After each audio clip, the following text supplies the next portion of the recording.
Hi, I'm Jim Huling, and I'm really happy to welcome you back to this episode of Execution Insights. And as we start the new year, I want to begin with a question that I think's been on my mind and following me into this new year. And I have a suspicion for many of you, it's a question you're wrestling with as well. The question is, why not now? Now, I'll freely admit that that's a question that doesn't shout, right? It doesn't demand urgency. And I don't mean it to come with a prearranged answer all attached. But what I'm saying is this question has been waiting for me to give it time and attention all through the months that have led to this new year. And not as pressure, not as a challenge, but I'm offering it to myself and to you today as an invitation to notice where we've been waiting, and more importantly, why we've been waiting. And I want to spend some time with that question today, not to answer it quickly or casually, but to take us deep into it. Because honestly, for many of the thoughtful leaders that I'm coaching today, the question isn't really about timing. It's really about hesitation. And more importantly, it's about how easily hesitation can disguise itself as wisdom. You know what I'm talking about? When we're really hesitating to make a decision, we feel that it's wise to go slow. We feel that it's right to take our time. And sometimes that's true, and sometimes it's just our way of avoiding having to choose. Now, rather than give you that as a principle, I'd like to tell you a brief story about my own experience as a CEO. I was in the middle of my tenure, in fact, as a CEO, when I was leading an organization that, thank goodness, was producing strong results. Our growth was very steady, and our reputation in the marketplace was incredibly solid. For several decades, we had offered a premium service, and it was one that I and everybody there was genuinely proud to be part of. In everything we did, the quality was high. And with some bias acknowledged, I'll say the team was exceptional. And our entire identity was really built around always delivering the very best. Now, at the same time, the market we served was starting to change. Customers were beginning to ask for something different. They wanted something simpler. They wanted it to be faster. And most of all, they wanted it to be far less expensive. And I noticed this feedback from customers, but the truth is I resisted it.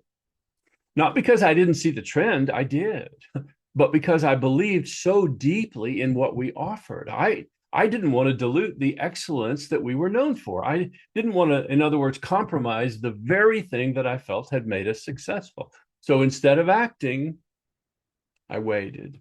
You might say I hesitated. Now, while I was waiting, I watched competitors begin to experiment with a different service level.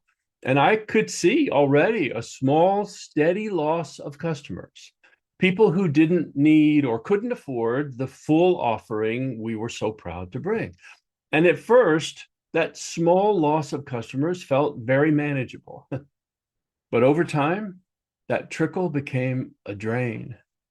And it wasn't long before revenue slipped and our momentum slowed on our growth. And by the time it became clear that the shift wasn't temporary at all, it was preferred by many of our customers. We were late. In fact, we were very late. And the truth is, it was all my fault.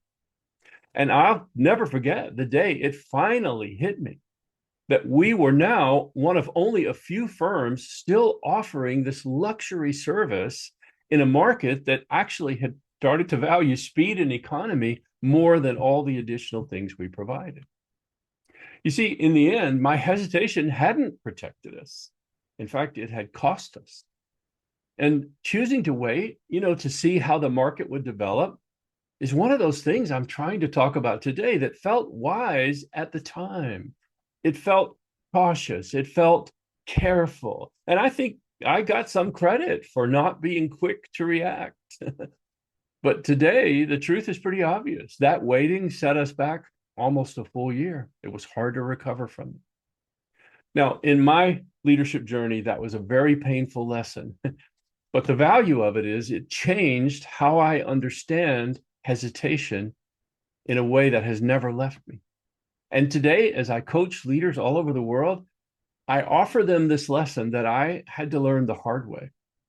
Hesitation doesn't usually feel like fear, but often that's exactly what it is. You know, it can feel like loyalty to a principle or a brand or a cause. It can feel like patience, like you're not a reactionary leader. It can feel like you are guarding what matters most, and all of that, when you express it, can feel so reasonable. And that's why hesitation can be so dangerous, because waiting is rarely, if ever, neutral. Now, there's a quote I've liked for years that I used to think was a little bit dramatic, just a little bit over the top. But after this experience that I'm sharing with you, I've come to see it differently. And I hold on to this quote that I want to offer to you today. It's an ancient quote, but it says, "On the plains of hesitation lie the bones of countless millions who at the dawn of decision sat down to wait." I don't think I could say that any more perfectly than the writer who first coined those words. But today, I don't hear that line as a warning anymore. What stays with me is how ordinary sitting down to wait can feel while something important is happening. How calm or how justified it might be. Today, I think about how costly. And this is what I see now in so many capable leaders. It's very much like an individual who has their foot depressing the accelerator and their other foot depressing the brake on a car that ultimately goes nowhere, right? And these are not leaders who are lost in any way. And they're not people who are disengaged. In fact, they're some of the most careful, conscientious, committed people I've ever known. But they are people whose experience has taught them that they have to always be so careful.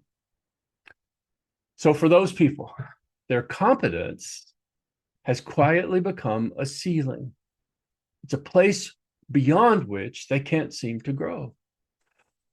Now, like me, they're not saying no explicitly. They're saying the softer, wiser version of it. They're saying not yet instead of no. And when I coach leaders now, I don't push them toward a dramatic change. They have to come to that place themselves. But I do ask them one simple question, and it's a question I keep asking myself to this day. Where in my leadership is there a quiet yes that's actually being held back by my need to wait? Do you know what I'm talking about? Now, not in everything, of course. Usually in just one place, a leader can pinpoint where they're holding back under the heading of being careful. One decision needs to be made, one conversation needs to be had, one place in their organization where it's more comfortable to wait than to show up fully. Because most of the time, it's not a lack of courage that holds us back. Not at all. You know what it is? An overabundance of caution.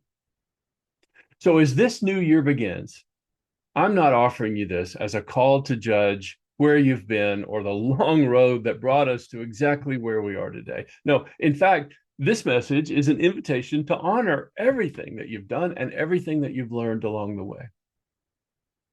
But it's a passionate plea to take the responsibility, the discipline, the effort that brought you to where you are today, and to then listen to that quieter voice that always lives beneath the noise.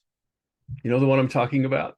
The one you can only hear if you slow down and if you get still.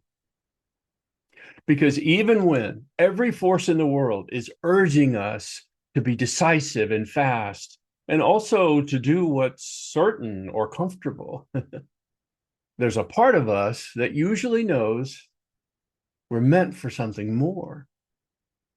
We're meant to have courage and boldness in these moments of decision.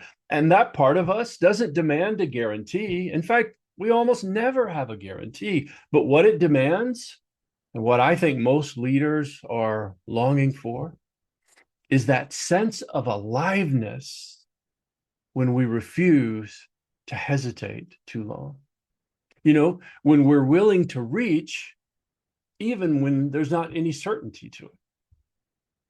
So, in this message today, which I offer you to start a beautiful new year where we always are, I'll end exactly where I began. Why not now? I'm saying it not as a demand and certainly not as a test. I'm saying it as an honest question from me to you that is so vital, it has no right to go away. In my own leadership, the most costly decisions were never the wrong decision, not even once. They were the decisions I kept postponing, even when I already knew better. So if this question is staying with you right now, if something is stirring, saying, yes, there's a couple of things I need to take a look at, it's time to act. Take that feeling as a signal. Now, you don't have to move quickly. You don't have to do anything risky or rash.